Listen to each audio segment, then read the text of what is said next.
Hey y'all, it's your girl Chef Kyra and welcome back to another episode of New York Eats. Welcome to my food channel where we talk about everything nice, sugar and spice, baby. So for today's episode, I'd like to address two different groups of people. I want to address all of my subscribers, and then I also want to address everyone that's coming over from Suny and Rhonda's cooking class to come and cook their oxtail along with me virtually. Now, for today's episode, we are going to be making some delicious oxtail. This is one of my favorite Caribbean dishes. I could bust me down a plate of oxtail, y'all. It's so good. It's rich, it's flavorful, it's fatty, it's just everything that you could possibly want in a comfort dish.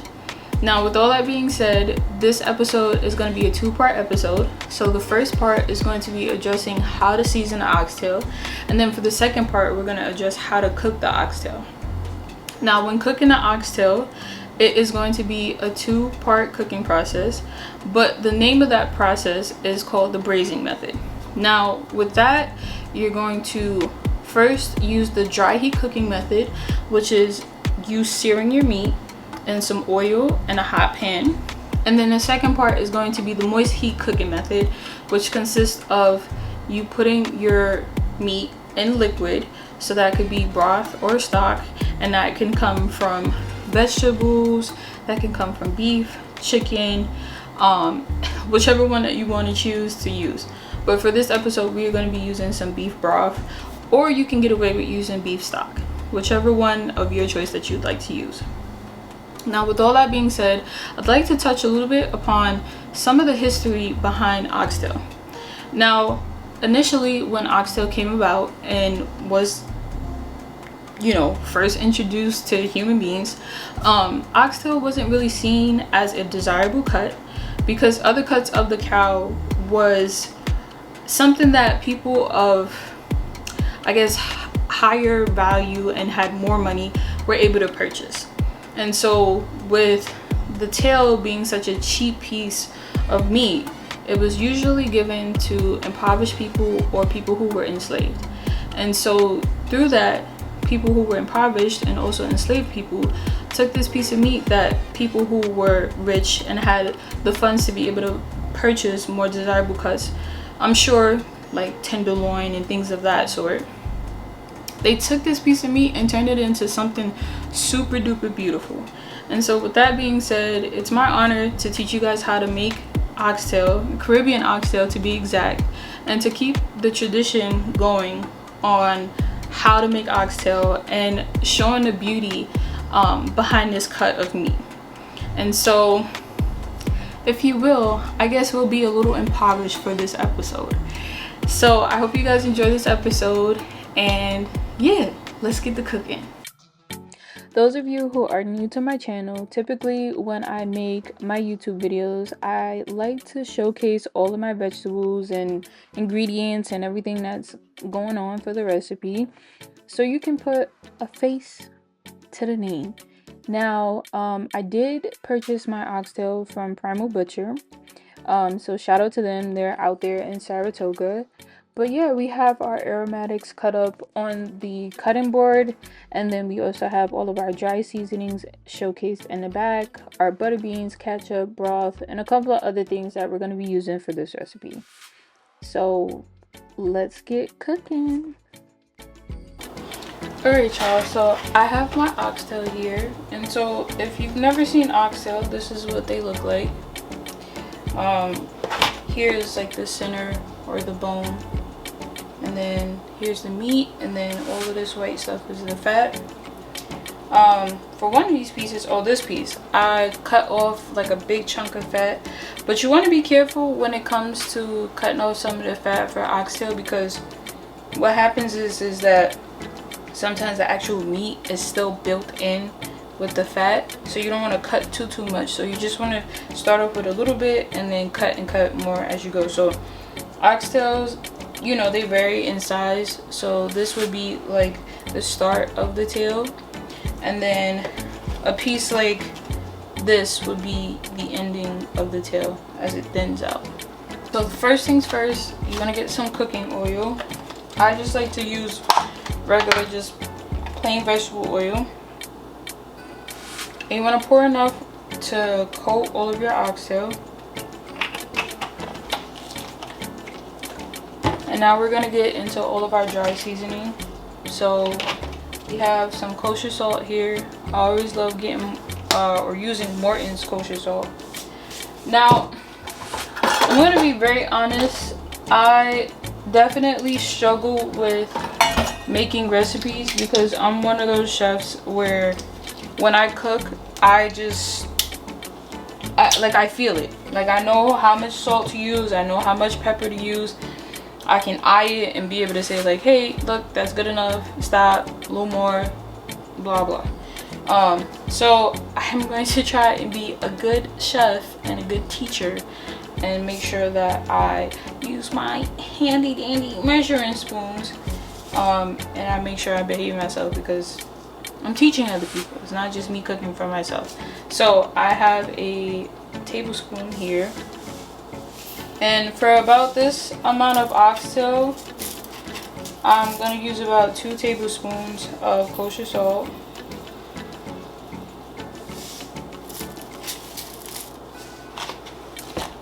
For the black pepper, I'm going to do about 1 tablespoon of black pepper. And if you're cooking this at home and you're like, I don't like black pepper like that, I don't really want that much spice, then you know, you don't have to put as much as I'm putting, but I like to make sure that everything is seasoned very well. This is some garlic powder. We're going to do 1 tablespoon of that. Then we also have some onion powder. We're going to do 1 tablespoon of that as well. And this one doesn't really have a little pouring side, so just gonna. And if you like spill a little bit more, that's a-okay. That is perfectly fine. And then for the cayenne pepper, like I said, if you're not really big on spice, you don't have to add this part, but for me personally, I like to add it. So I'm just gonna sprinkle, I don't know, maybe like half a tablespoon, close to a tablespoon of cayenne pepper, because we like a little spice in this house. And we also have some minced garlic. So I'm gonna do about 2 tablespoons of that. Like I said, it's really hard for me to like do this because I'm like, I just like to wing it and it just comes out right. Okay, and then we also have some allspice. And when you guys get the allspice, I want you to get whole allspice, not ground, whole. And I'm gonna do 1 tablespoon of that because you want to add some nice warm spice. And I know some people may say, oh well, how are you gonna get it out of there later on? You're not. It's Caribbean cooking, so the whole idea of thinking that you're gonna separate the allspice and whatnot from when you're cooking, it's not happening. So you know, and that's also like in African cuisine as well, where like, you know, you may eat fish or whatever, any type of meat, and the bones get left in. It doesn't get deboned, it doesn't get made to be all pretty and whatnot. Like we just work around it. We work around the bones and whatnot. We got some soy sauce. Now for the soy sauce, you don't want to put as much because you already have your salt, and you know soy sauce can be very salty. So if you're kind of scared about that, you can always get low sodium soy sauce just to be on the safe side. So I just like to put a couple of splashes in there. Okay, and then most importantly, we have some browning. So what I'm gonna do is I'm gonna mix this first, make sure every piece is nice and seasoned, and then we're gonna add the browning in the end. And so browning is basically like caramelized vegetables in liquid form, and this adds that rich color and flavor. So I'm gonna show you how dark you want the meat to be after you've added your browning.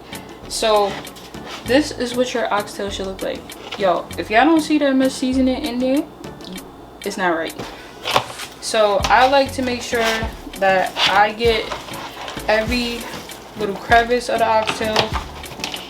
And if you're like, I don't know, you're like, oh, I don't really like touching meat and like mixing stuff with my bare hands, you're more than welcome to use gloves. I have gloves in the house, but I don't know, they're not like the greatest quality of gloves, so I'm not using them. I'm just going to use my hands. So you want to make sure every piece gets nice and coated. Really get up in there, massage each piece, rotate everything. Make sure you're getting all of the seasoning from the bottom and working that into the oxtail, rubbing it in. And depending on how many pounds and stuff you get, you know, or pieces you get, you just go from there as far as your seasoning. But for this amount of oxtail, that's how much seasoning and stuff you want to use. Alright, so we have our browning. And I'm just gonna show you how much to pour on here. And so basically the goal is to make the oxtail pretty much black, right?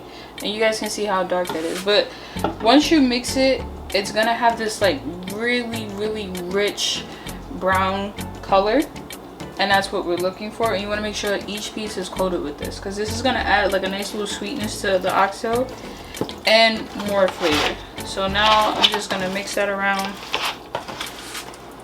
and this is what gives the oxtail that color that you usually see when you do get Jamaican oxtail.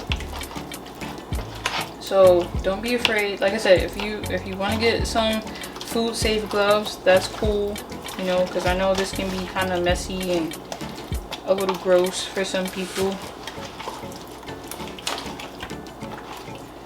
So like I said, a lot of the things that I do when I do cook, I really don't measure. I just know when to stop, when to add more. And some of the things in this recipe is just going to be just that, and it is what it is. So that was plenty of browning, and that is exactly how you want your oxtail to look. Now I know you're probably thinking like, oh my gosh, like that's a lot, but no, it's not. You'll see how it's all gonna work out. But you want your oxtail to look coated very well, just like that, with the seasoning, and on top of that, the browning. So now that we have that situated, we have all of our dry seasonings and garlic and soy sauce and all of that. I'm going to wash my hands once again, and then I'm going to show you all of your aromatics that you're going to be adding to your oxtail. And basically when I say aromatics, that's, you know, your fresh herbs and vegetables and things like that to continue to keep adding flavor to the dish. So I've already cut all of this up, and it really doesn't matter how you cut it. For me personally, I like to cut everything into slices. And when you're doing like Caribbean cooking, it is really not crucial for you to have like all your vegetables super duper perfect, because it's for flavor, it's not for presentation. So I have my bundle of thyme, so we're just going to use half of this, because the other half I'm going to be using, well, let me not say half, let's say a little more than half, right? Because the other half I'm going to be using to make some coconut rice and peas, and that's one of the ingredients that goes into it. So you want to add your sprigs of thyme, and you can never really do too much because all of this is just, it's going to be good stuff. Then we also have our red bell peppers. So I have gotten one red bell pepper and I sliced that up, and then green bell peppers. And quite honestly, y'all, because you know oxtail is so expensive, adding all of this is going to help bulk up your recipe for your food, and you know, people get more vegetables, and it also just adds like a crap ton of flavor. So now what I'm adding in is some green onions, or aka scallions. And like I said, I just chopped this up real quick doesn't have to be super duper pretty. And then we're also going to be adding some yellow onion. You can do Vidalia onions to add a little extra sweetness, but I typically use yellow onion. And then again, if you're not super duper crazy about spice, you don't have to add this. I like to just crush my habanero pepper just to let some of that spice out as it's sitting. I mean, you can even slice it too if you want, but I'm just crushing it, and you can call it a day and throw it right in there. But like I said, if you're not super duper crazy about spicy food and you're kind of like, I don't really, you know, want to have all that spice in my oxtail, then you don't have to add that, nor do you have to add the cayenne pepper. So typically when you make traditional oxtail, you usually use Scotch bonnet pepper, but we're not in the Caribbean, nor am I in New York City, so it's hard for me to get my hands on it. So my substitute, which is always accessible to me, is a habanero pepper. And then we're just gonna mix this in with our oxtail, make sure that our vegetables are getting seasoning as well. And then after that, we're gonna top it off and put it in the fridge. And I like to let my oxtail season for at minimum 24 hours or overnight.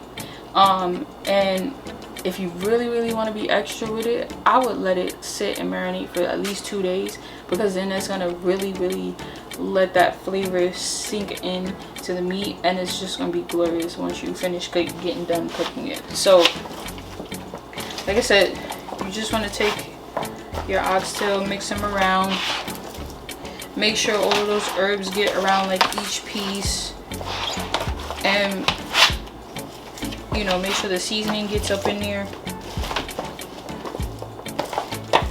on those vegetables. And by tomorrow, when I take this out, there is going to be a little bit of liquid at the bottom, because of course, you know, all of the water content from the meat and vegetables would have, you know, kind of come out and drained out and whatnot. So that's pretty much it. And this is perfect. This is what your oxtail should be looking like once it's all said and done. It should be bright, it should be beautiful and colorful, with all your veg and aromatics. And then on top of that, your oxtail should look that dark, like a beautiful rich brown. So with all that being said, that is the first half of how to start prepping your oxtail. Like I said, I'm gonna let this marinate, and I'll be cooking this tomorrow night, and we'll be showing you how to cook it, how to sear it, and what you're looking for. Like I said, 3 hours is what I go for whenever I do any oxtail. It doesn't matter how big the batch is. And you want to make sure that you keep your oxtail covered in liquid. Don't let it dry out, because then your oxtail can get like really weird with this texture, and you want it to be nice and juicy and tender. And yeah, we're gonna put some coconut rice and peas with this, maybe get a little cabbage as well, and bust down a delicious plate of some food. So I hope you guys enjoyed this half of the episode, and I'll catch it in part 2, baby. Peace out.